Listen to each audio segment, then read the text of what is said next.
In an age where healthcare feels like a luxury and debt feels like a life sentence, sometimes fiction cuts closer to reality than we'd like to admit. And few films slice quite as sharply as the one my guest host, Nicholas Alexander, and I are talking about today. If you don't know us, my name is Animus, and my co-host for today is Nicholas Alexander. Say hi, Nicholas. Hello, hello, happy to be here. Woo! Nicholas is one of the minds behind The Scary Box, a channel on YouTube that he runs with our mutual friend. They're actually about to release a documentary series called Heartland Homicide that I personally can't wait to see from them. It details the stories of detectives from Miami County, discussing the cases that define their careers. Nicholas and I are also both members of Shockwave Sports, a YouTube channel home to Monday Night Call and Friday Night Strike if you're a wrestling fan. But enough of that. Today we're discussing and going into a bit of a deep dive into the gritty, blood-soaked world of Repo the Genetic Opera, a cult classic that blends industrial rock, gothic horror, and musical theater into one of the strangest and most unique films of the 2000s, or, in my opinion, of all time. I've been a fan of Repo for years now, but my co-host Nicholas is coming into this fresh, and he watched it just for this episode. Thank you, Nicholas. What were you expecting before you hit play? Okay, so I got this sent to me by Animus, and to do this episode, and I saw the poster, and I thought, okay, this looks very interesting. It looks like as I say, has the look and feel of a cult niche horror movie, but I like those little fun movies. There's they could be very charming and fun and stuff, and the thing as I say, we said this a little bit even earlier before we recorded, even though, I should have expected it to be an opera, especially since it has the word opera in the title. I just didn't expect that, or I didn't expect it to go as hard as it did with the opera level with it. But I was thinking it was it looked like a very interesting, near, future kind of horror idea and stuff with it, with some gothic tones and stuff to it. But it was not at all what I was expecting. It was definitely a trip of its own. Yeah, so, dude, it's a weird movie. It really is. I'll lay a little bit of lore on you. Before it became the cult classic it is today, Repo actually started as a stage play. Back in the late 90s, the creators, Darren Smith and Terrence Zudnick, met in an LA acting class. They started writing these little short, 10-minute operas, they called them. One of these was called The Necro Merchant's Debt. And it was a story about a grave robber who falls into debt with an organ repo man. Does it sound familiar? That idea eventually evolved into Repo, which is what we saw. But they got a lot of help from somebody you might know, being a huge horror buff, director Darren Lynn Bousman.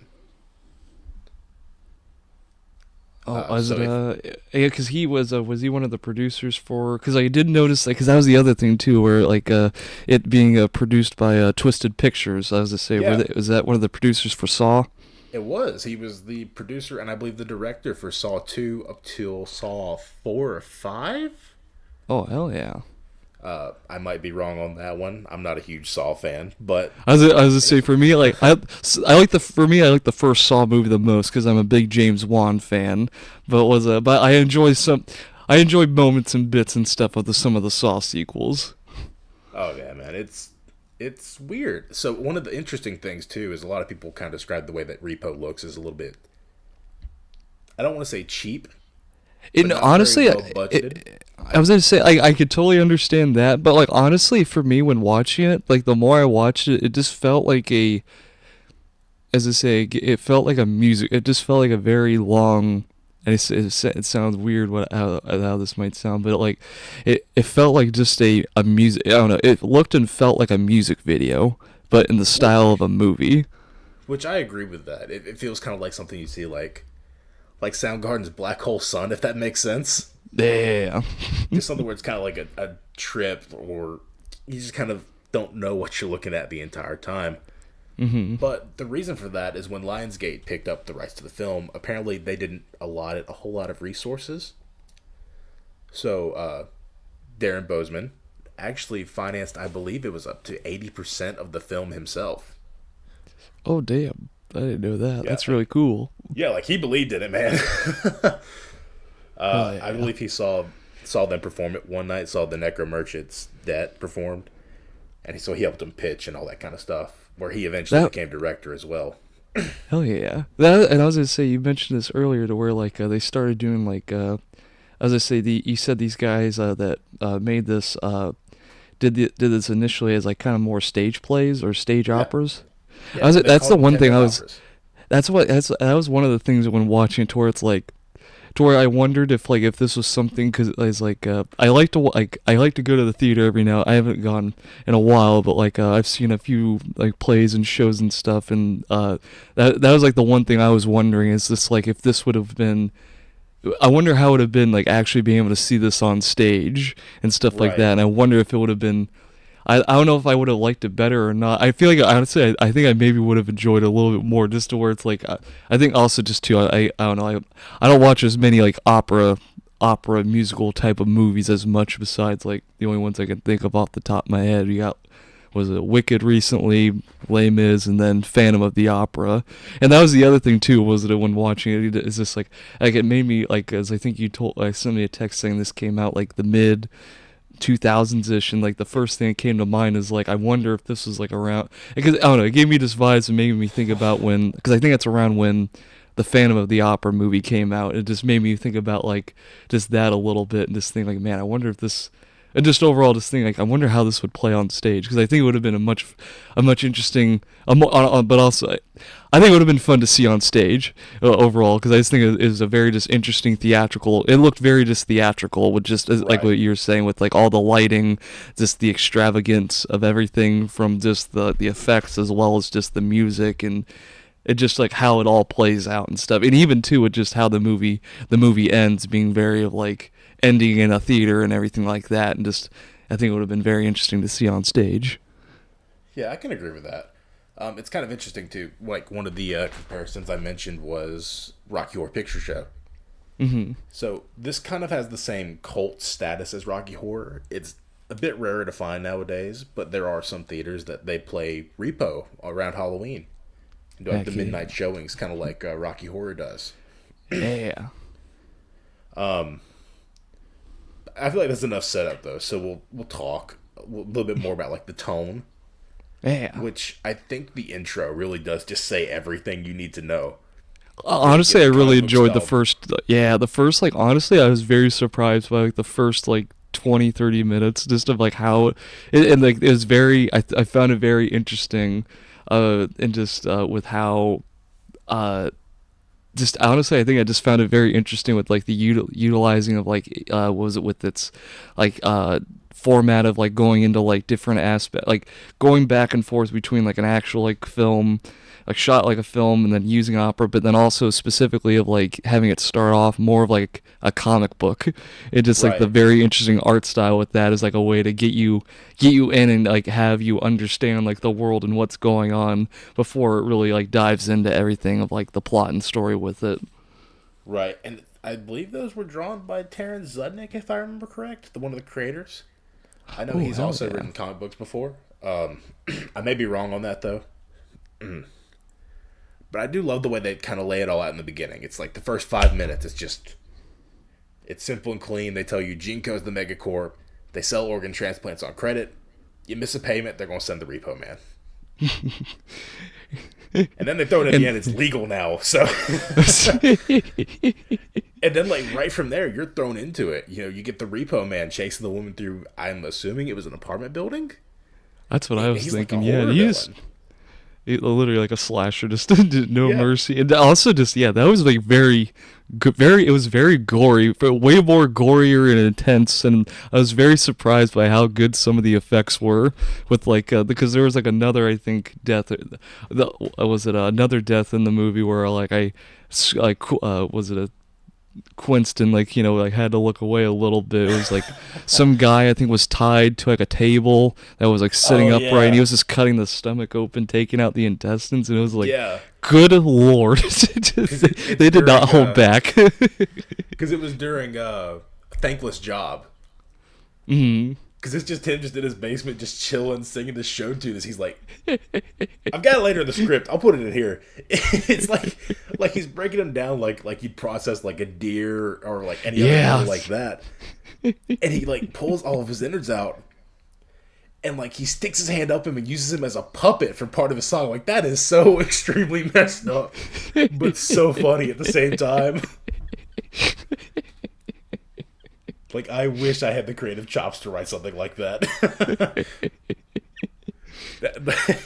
but as he's chasing this woman down, I think then you get your first real taste of the opera element. Because as this is going on, the grave robber comes in and he's kind of your narrator, and he starts singing the Yeah. song Genetic Repo Man. And he's singing it Yeah. with a grin, and I feel like it tells you everything you need to know. This isn't like a horrific event like you normally see. This isn't a one and done. This is everyday life for them. And they have like their own little way of doing a little bit of things. Yeah, because he had the whole, because like, was it the narrator was it among like the grave robber? Because he had like the whole drug. What was the? It was like the blue thing. It was like to where he. Yes, Zydrate, and just like using that and everything, and just, and also just too, I found like he was just very interesting, and it was like a weird. It was to, I don't know, like listening and watching him was very interesting because it was like a very. I can only describe it or compare it to something of like watching like Brandon Lee as the Crow, because it was just very. It was interesting, but also just uncomfortable to like look at with like it just, Right, but with also like the cool with the makeup. gothic, the makeup and the whole white like face paint makeup and stuff with it, and just it was very just, it was an interesting narrator to watch. Right, and I really like that because too that is Terrence Zudnick that plays the grave robber. That is the creator along with Darren Smith. Oh hell And so yeah, I when they didn't know made that the one. movie, Hell yeah, he came back and he reprised the role. hell yeah. And so into that too, what I've always felt stands out the most about that movie, and what really makes it as good as it is, in my opinion, is the soundtrack.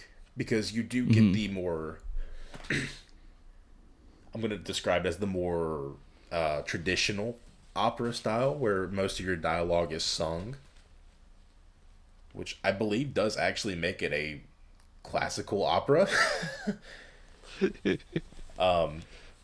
I feel the music majors typing the comments as I speak. But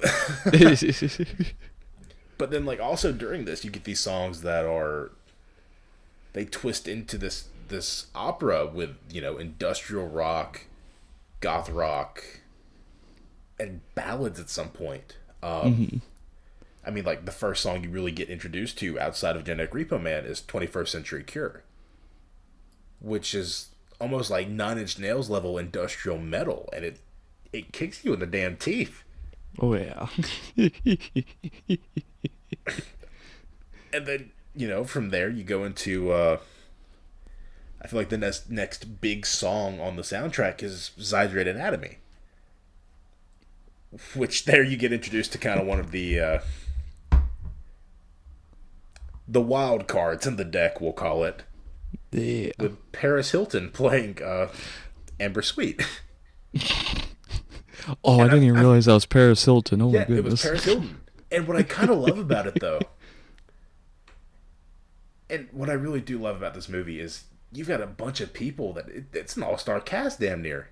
Because I mean, you've got Shiloh, which is Alexa Vega. So I don't know if you remember Spy Kids, but it's Carmen from Spy Kids. Oh, that's okay. Okay, I was one. Yeah, She did look familiar. Like when watching her, I was like, she. I was trying to guess who she was from or what she was from. I didn't do any like look up at the cast. But I did recognize her. I didn't realize. Wow, that's wild. yeah. So that's Alexa Vega, and then her dad Nathan, the Repo Man himself. That's Anthony Head, which I don't know if you're a big Buffy the Vampire Slayer fan. Was Giles from Buffy the Okay. Vampire Slayer. And then the I didn't I couldn't I recognized him. I was trying to think of what movies he was in. I recognized the it was like the corporate uh like the head of a was it a Jinko? Yeah. As Rody it, Largo. yes, yeah. So Rody Largo was actually the late Paul Sorvino. Rest in peace. One of my favorite actors of all time. Um, he actually was in Goodfellas. That's what I recognize him Yeah, from. that's what most Okay. people know him from. I believe he was in a couple of crime shows as well. I know him from Goodfellas, mainly. He does show I up think in Zudnik's later projects as well in The Devil's Carnival, which I was telling you about before we started recording. In the Devil's Carnival movies, he shows up and he plays God. oh, that's cool. That's really And interesting. it's another two musicals, and he sings. And Paul Sorvino and Anthony Head, I had no idea could sing as well as they did before I watched this movie for the first time. I was gonna say I didn't realize with Paul either. I was gonna say it makes it. Man, it's gonna be interesting watching Goodfellas again. I'm just gonna think about him just singing opera and stuff because I was actually very surprised by it too. Just because I knew he played something in other movies, but it was just. But he actually really did have a good opera voice. He was very good Oh at yeah, singing. it almost sounds like he was classically trained. I don't know if he was or not. Uh, and then his kids. We've talked about Paris Hilton playing Hmm. Amber Sweet. Luigi was Bill Moseley, which, if you're a horror nerd, like you say you are, and you don't know who Bill Moseley is, we're gonna fight. Like Otis from like The Devil's Rejects and The House of a Thousand Corpses. Okay, okay. I've seen A House of a Thousand Corpses. I haven't seen Devil's Rejects. What? You gotta watch Devil's Rejects. It's good. And Pavi was, of course, Nivik Ogre, which is the lead singer from Skinny Puppy. So you get more credit for that kind of like industrial vibe when you've got one of the ringleaders for the genre right there. And what I love about Yeah. all of the Largo family is you can tell they are all just enjoying hamming it up the entire time.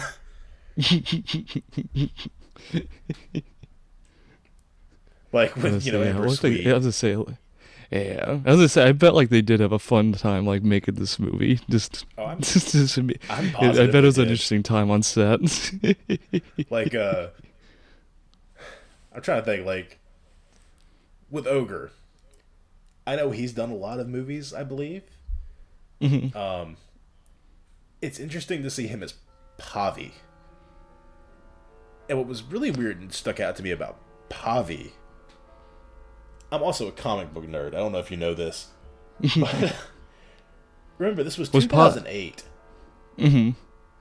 Does it not kind of seem like Pavi's look with like the face as a mask kind of inspired that New 52 Joker where he hails Yeah, from the that's claw? what I was gonna say. Yeah, because like he was probably like I think that like among all of them, probably like the one I found the most interesting because it was just like I found it was like because like I thought of it with like the Joker, like what you were saying with like kind of the new Joker, like using like the face mask kind of thing, but also just I thought it was cool. Just it made me think of like Leatherface and just other like little horror villains and stuff like that Right. using actual skin as like a mask and stuff like that, and just and oh, it just also is just very twisted with just with his whole character. I thought it was just he handled it really good.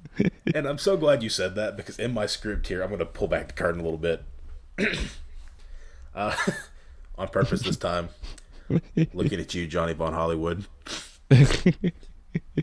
Uh, in my script, I actually have, who's your favorite Largo sibling? And under it, I have Nicholas, insert opinion, dash, probably Pavi. Oh, I just got there. Yep, yep, yeah. I'm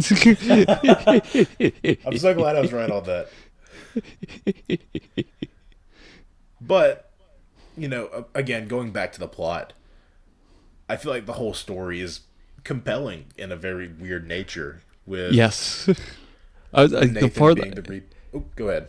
Oh, I was gonna say for me, I was gonna say like one like I think it was like I think it was what you were gonna say, whereas like the family aspect where like was the father being like being a father and stuff to this to this daughter that doesn't have a wife, and then hiding this kind of dark secret of just being this repo guy. Yeah, I thought that was like a cool like story, like a familial kind of story. But like the thing I think for me, what I always thought was kind of cool with it was the I don't know. I always liked. I think they did another. I think they did a movie in 2010 with Jude Law called Repo Man, where it was like a similar idea ish, where it's like the harvesting of organs or paying for organs, and just also out it also too like when watching it with that whole idea with it, like I just kept thinking of just like the current day with just everything being very much of a subscription based system, and just thinking like, man, I can't imagine having like a pacemaker and having to pay a subscription for it.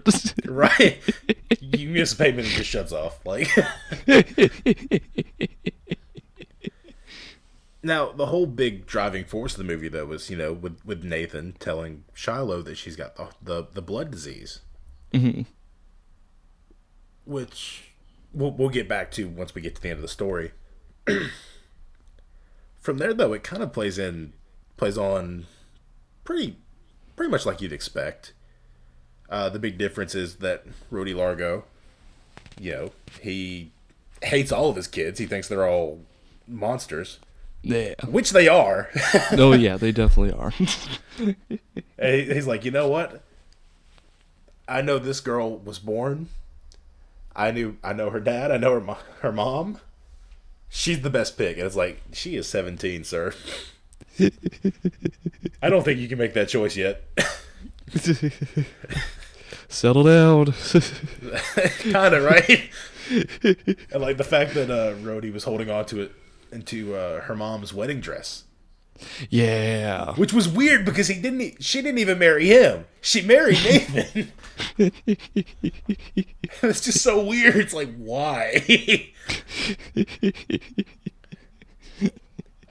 Somebody else we got to talk about on the cast as well, though. Blind Mag. I'm very glad that you mentioned Phantom of the Opera earlier, because Blind Mag is played by Sarah Brightman, who, if you don't know, was the original Christine in the original Broadway run of Phantom of the That's Opera. really, really cool. I did not know that. That's Yes, really and sick. as a music nerd, she is a legend. I mean, I was gonna say like, that was how I knew that Anthony Head could really sing, because he was keeping pace with Sarah Brightman in the songs where they sing together. yeah. Like the scene that comes to mind is in the stairwell, where Shiloh is begging Nathan not to throw Mag back out on the street, and it's this big argument, and they're all working off each other, and it's like, that's crazy. It's so well done. Hmm. I think for me, I think my favorite like blind mag moment was I think for me it was like it. Oh, man, I gotta watch this again. Now that I'm knowing more about like the See, actual you like get the appeal. stuff behind it, it's like now I'm understanding the appeal. When like it's like, okay, I feel like if I were to watch this again, I'd be able to have more appreciation. Now I'm understanding it, because for me like the part I really enjoy with Blind Mag, I think probably the most. Like, first of all, I think it just her whole backstory is just wild in general, and then two, Right. it was just I think it was for me it was her final performance of singing in front of the theater of everybody, like calling out uh, the head of Jinko, and then just tearing her eyes out, and then Right. Jinko just then slices the rope, and she just drops. And just So but her performance is just so emotional in that scene, though. I thought it was really and now like knowing that she was like in the like original rung of Phantom of the Opera, it's like, yeah, thinking about it, no, yeah, that makes total sense, especially with like hearing like how like her vocal range, especially like in that song, and how emotional it is. It's like, okay, now I really get it. right, and so another interesting thing that you mentioned, chromagia, I believe is how you say it. I have a southern accent. We're gonna ignore it if I didn't say it right. So chromagia, the song that she sings at the end, the song that you're talking about. If you actually go look up the translation of those lyrics, she's singing a song about a bird who was kept in a cage, Oh and dang! when the cage is finally opened and she's freed, they shoot her. They shoot the bird, Whoa! That's which dark. again That's relates interesting. back. Well, it relates back to her entire story arc through the movie. Mm-hmm. I'll Yeah. give you another little bit interesting bit, and I had a plan on doing like a deep dive and going piece by piece, and I think we're past that now. Now we're just being nerds. Just fine. I passed 15 minutes. Fuck, I can say it. Fuck it, we'll do it live. We're doing it live. Yeah. And so there's these interesting things too that I've seen this movie maybe 8 or 9 times, man. I love this movie. Hell yeah. And there's these interesting things too, like in Chase the Morning, where Mag is having the eyes project an image Mm-hmm. that's supposed to be Shiloh's mom, I believe. Oh damn. It's like, I don't know if you noticed too, the give you a little bit more trivia. The image of Marnie that Nathan had, that he'd walk past and like look at it and kind of keep moving, it almost looks like a hologram. Yeah. Yes. Yeah. Yeah, that's not a hologram. That is actually her body in there. Oh wow. Which is creepy Wow. as shit, right? That's weird. This is really creepy. And so there was actually a scene cut from the movie that I believe was in the stage play, where during the whole thing where Shiloh goes to stop the Repo Man, not knowing it's her dad, she first gets locked in a room that's like pitch black. Mm-hmm. And the only two things in the room are a corpse and the grave robber. Mm-hmm. And so they kind of sing back and forth on a song that's actually on the deluxe edition of the soundtrack, but did get cut from the movie, called Needle Through a Bug. And it's kind of like a puzzle, and the way that she solves it is she takes the needle the grave robber uses, Mm-hmm. and plunges it into the corpse, and he teaches her how to do it as he's like tied up, hanging from the ceiling, to pull the zydrate from her body to use as a light. Well, the corpse, once the light is pulled out and it's revealed, it's actually the corpse of her mom. Whoa, that would have been dark. That would have been really twisted. It is. And I guess that was probably why it was cut out. It is one of my more favorite songs on the soundtrack, though.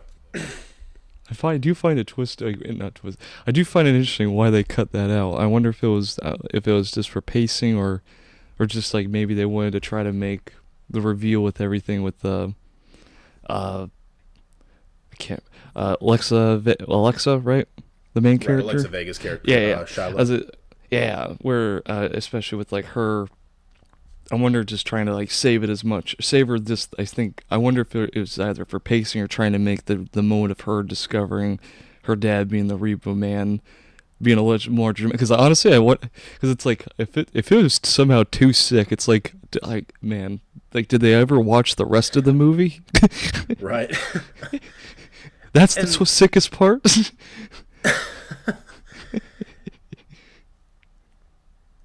And also, that would have been that, a cool, like, emotional moment too. Thinking about it, it is, and like speaking about that moment, like it is one of my more favorite moments in the film.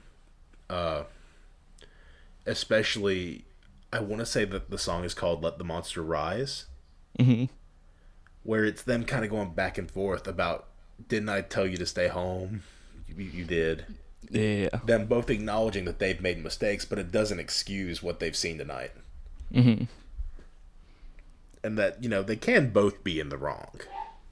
Yeah. Which you're going to find out, Nathan is like exponentially more in the wrong than she is, but... Yeah, Shadow's just being kind of just a 17-year-old teenager a little bit. Right. Nathan's another thing. A weird thing that threw me off in the movie the first time I watched it. The song 17 is my least favorite song of the soundtrack. Wait, that's the one where she's just like yelling at her dad, giving him the finger and saying she was like 17? That song. It's my least favorite song of the soundtrack because it's just a tantrum.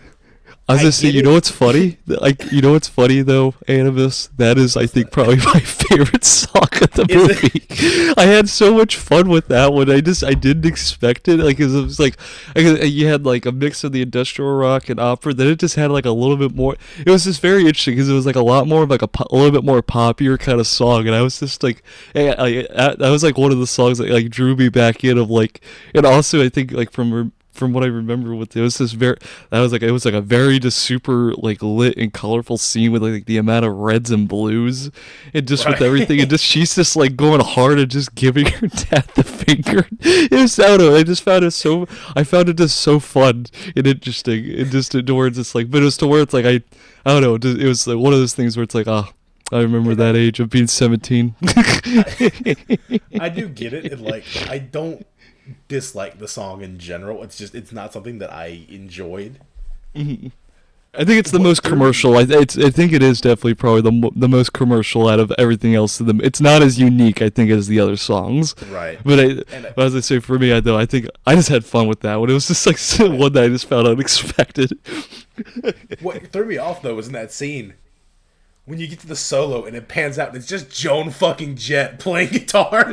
It's Now, like, what are you doing That, here? I think that's all. I didn't realize that was her as well. Cause man, I'm now loving that scene. I think song a little bit more. Cause like that and just the movie. Cause like cause I was like, that was another one too. Where I was like, man, who is that? Cause like again, I was the whole time. It's like I know these people. I can't put. It was like, and again, I didn't do any research of the cast and just like do it. Just it was just like, man, these people look recognized. That makes a lot more sense. Being that that's Joan Jett. Right.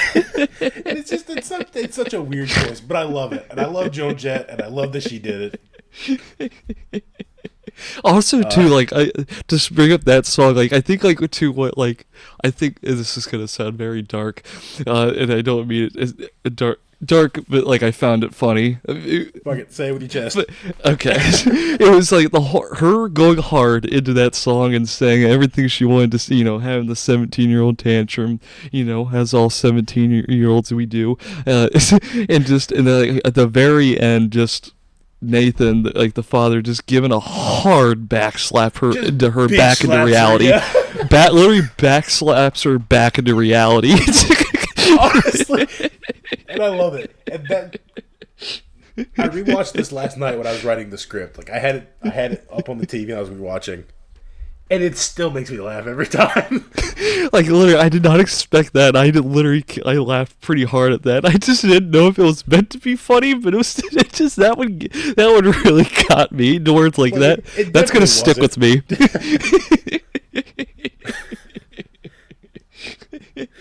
So I really love how I had a format for this and we've said fuck it. This is fine, I like it. So of course the big reveal that Nathan is poisoning her the entire time. That's probably the one nitpick I really do have with the movie is like, where did that come from? That's okay. I was waiting to ask you about that. I was going to say, was there a purpose or a reasoning with that? Because like the only thing I was trying to like figure out with that was like, is he trying to like, was he quote poisoning her as a way to try and like preserve everything with her organs or anything like that, so there's never a Well, need for anything regarding of like any kind of organ transplant or any of like anything regarding of that? Because I was like that was the one thing I was like trying to figure out too, is like because I don't know. I mean, the dad's not. I mean, like it sounds like I'm trying right. to defend the dad. I'm not, but but like I feel like he did. I don't know. I feel like he cared about his daughter to an extent, because like he tried. Because didn't he try to like save his mother, like save her mother, his wife, and regarding of everything before she died, and just it didn't. Yeah. Yeah, see, exactly. Which, I was what I thinking think like it that would was. play into the backstory a little bit with it, and I was where I was like a little bit lost with it too, where I didn't know if there was something I missed in the movie where they explained that or not. What I really think it is just that he was overprotective, like way too overprotective. Yeah. He was trying to save her from the outside world. So I don't think he was killing her. I think he was just kind of like weakening her. Okay, honestly, that makes a little bit more sense. Keeping her from just moving about and going. I honestly Right. thinking about it like that way. Okay, that makes more sense. Yeah. It's like I think I caught this. I ran and got groceries earlier while I was waiting for you to record. I had the soundtrack on my phone and I was kind of re-listening to some of the better songs. because it helps me stay focused while I'm doing this. Yeah. Legal Assassin, the song that he plays, like I said earlier, where he's kind of walking through the house. Hmm. I think they kind of hint at it, but they misdirect you from it. Because he says the thing about, there was something I can't tell her. And then it shifts, like, that's not the end of the thought. Okay. But then he goes to, I am lost without you here. And it makes it sound like that was the connecting thought, but it really wasn't. Yeah. Actually, yeah, I could see that. Yeah. Yeah, it's one of those weird movies where it feels like every time I watch it, I find something new. And that's why I really do love it. Now, of course... For me, definitely, I was gonna say, for me, with watching it again, I'm gonna be paying attention to the cast, being like, oh my gosh, it's just, that's the biggest thing for me, just learning everything with this just the cast. The cast Right. is just wild. Now, I'm sure this doesn't surprise you. This movie did not land with critics when it came out. I can understand why. It was a box office failure.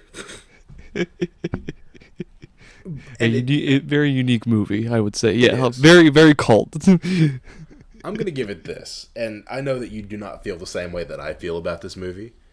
Although after we've been talking about it a little bit more, I think you're starting to see my side of it. I was gonna say I'm able to understand it. Like I want to give it another watch to where it's like, okay, now that I understand like other people, because like we talked about it a little bit. Like I've only ever seen Rocky Horror Picture Show once, and like the first time I ever watched, I want to give it another watch again. And like I would probably, and I think too with like watching with like other people that know the movie and like the movie, maybe I would be able to like it more because it's like to where like they can explain or it's like I don't know, like being able to be with like the excitement of the room a little bit. It was like, Right. or I think, but also too, I think it's just like it was the same like feeling of like watching Rocky Horror Picture. I think because I it's the first watch like with Rocky Horror Pictures because it's like if you watch like other movies around that time, I mean there's wild movies around that time, but in the sense of like Right. there's nothing that you can really think of to compare to that movie of that time to where it's like it's such a unique watch the first time where it's like where it's like okay, the first time you watch it you may not like it, but it's probably one to where it's like the more you watch it and the more you understand it, Right. you probably like it more. And I feel like this is like with this one, I feel like this is how it would be with this one. Like the more I watch it, if I were to especially like maybe like watch it with others and stuff like that, I would be able to like understand it, like have a lot more fun with it because it was just the first like I think for anybody going into this blind like me, you're gonna be thrown for a ride. It is definitely a fever dream and trip of a movie. Man. Although I do think you kind of touched on what I was going to say. What I was going to say is, in its defense, I feel like this movie really owns how weird it is. Yes, I do. I do appreciate that. It really goes in. It goes all in with what it's going for. It doesn't really Right. hold back. It doesn't hold There is back no at all. I feel like compromise. with it. Yes. And again, though, I feel like you're very hard pressed to find anything remotely close to this style. Definitely not anything in a classical opera sense. The movie I think of that I compare it to, of course, I've thrown out Rocky Horror Picture Show, but I don't think I compare it to that the most. There's another movie, which if we ever do another episode of this, guess what? You're coming back to talk about this movie. Damn near what I talked about. There's a movie called The Phantom of the Paradise. Have you ever heard of that? It sounds familiar, but I don't think I've ever seen that one. No. It's very similar to Phantom of the Opera. Do you know who I'm talking about when I say Paul Williams? Not exactly. Paul Williams was a really big songwriter kind of in the 70s. It used to be like any big song you could think of, you could throw a rock and he's written it. He wrote Rainy Days and Mondays. He wrote Rainbow Connection, Old Fashioned Love Song. Heck yeah. Just one of my favorite songwriters of all time and one of my heroes. I mean, he's an interesting guy, and he wrote all the music for Phantom of the Paradise. And he starred in it as well. He starred as the bad guy, Swan. But it's this horror-infused, just acid trip, it feels like. When did the movie come out? When did that one come out? I don't know. I'd be lying if I said I knew. It's a Brian De Palma film, if that tells you anything. Okay. Okay. I Um, do like Brian De Palma, so I do. So as I say, that it gives me a little bit of an incentive now wanting to watch that one. one of Big my Brian De favorite Palma jokes fan. in that entire movie, and I don't think it's meant to be a joke. I think it's meant to be like a critique of fads. Like how people transition up from one style to the other. The movie starts with this band called the Juicy Fruits, and it's like an old school boy band singing a song, Yeah. and then from there, the bad guy steals the main character's rock cantata Hmm. and repackages it. And then the next time you see that band, they've changed names and they're a surf rock band, and they're singing like this bastardized version of the song that's about upholstery in a car. And then they like Interesting. the Phantom intervenes and he changes it again, and this time it's like a goth glam rock.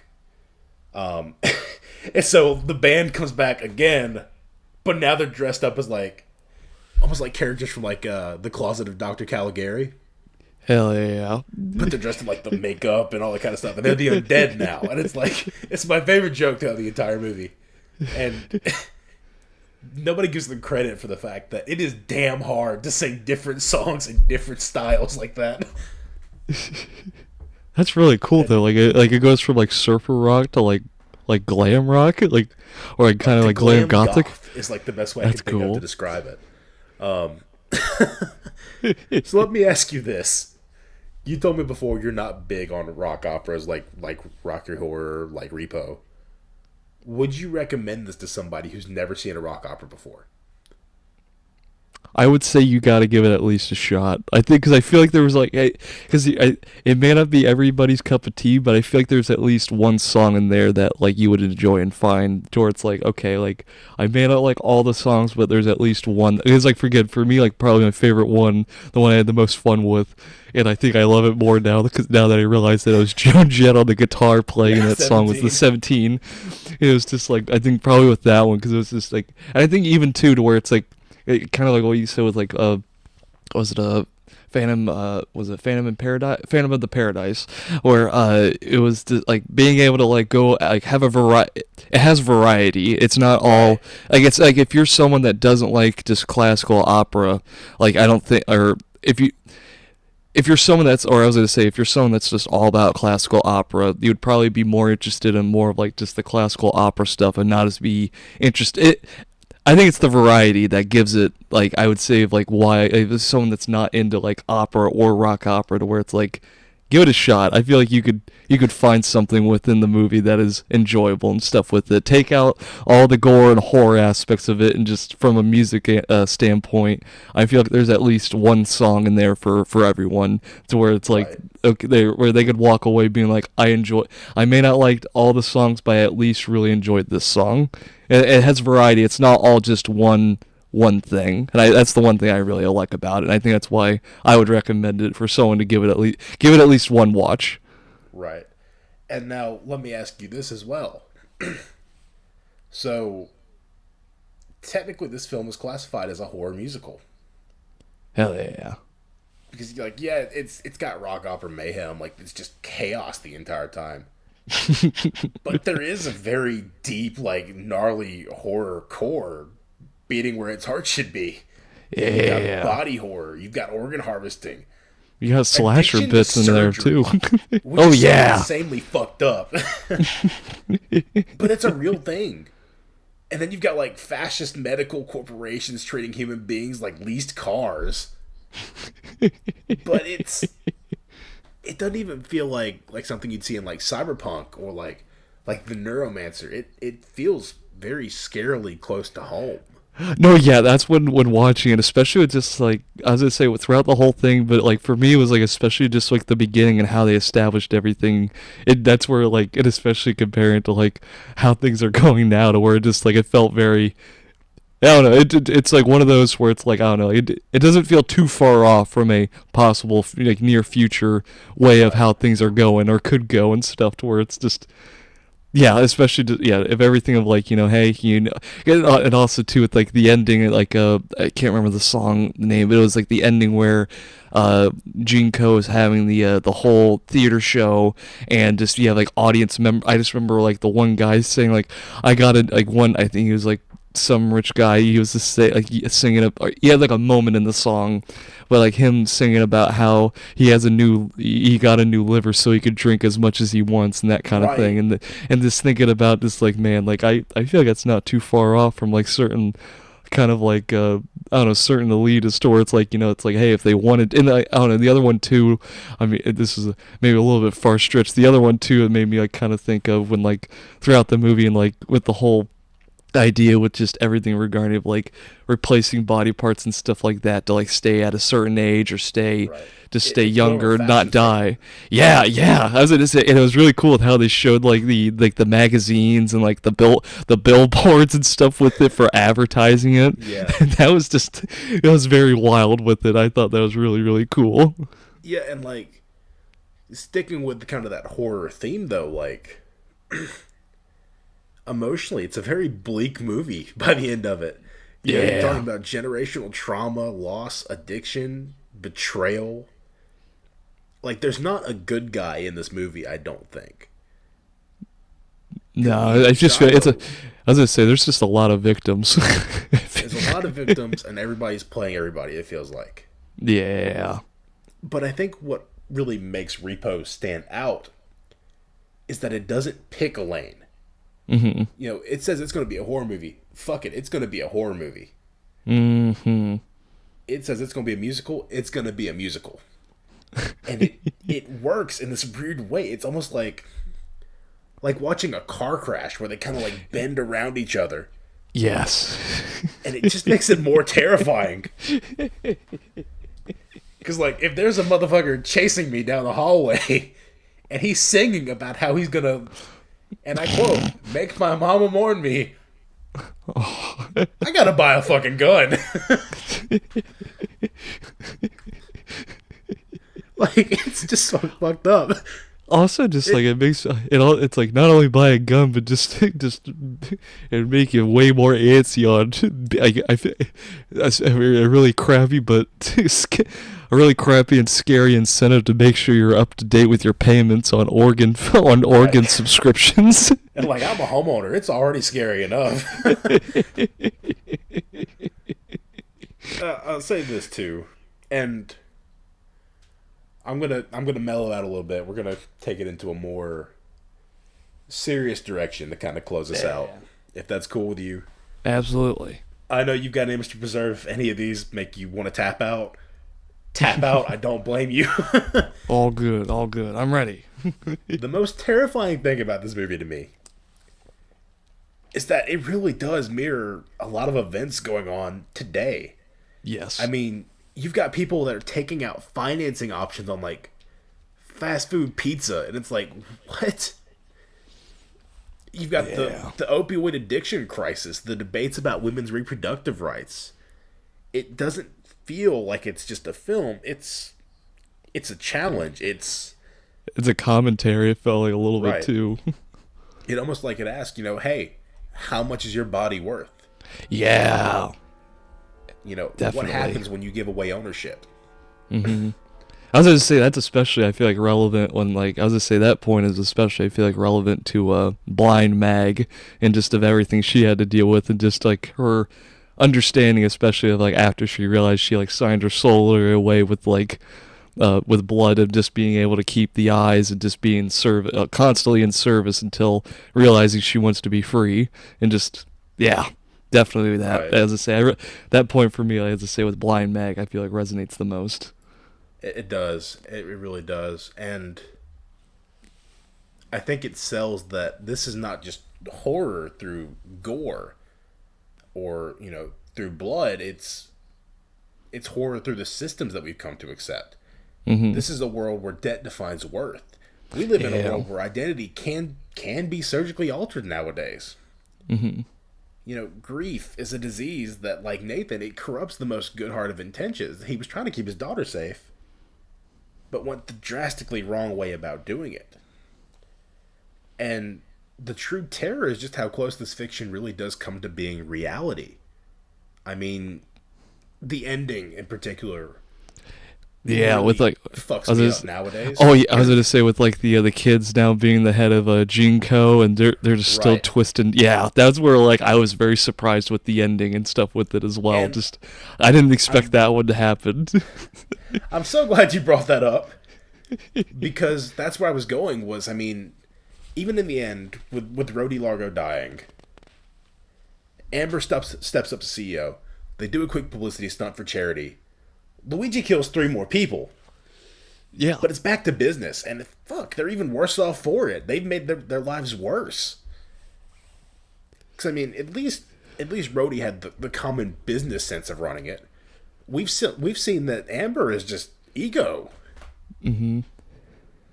And, thinking about that, about, a CEO dies and, hey, we're back to business. I feel like I can compare that to another story here in the news lately about a guy named Luigi, if I do enough mental gymnastics. Mm-hmm. Yeah. But I'm going to save that for another day.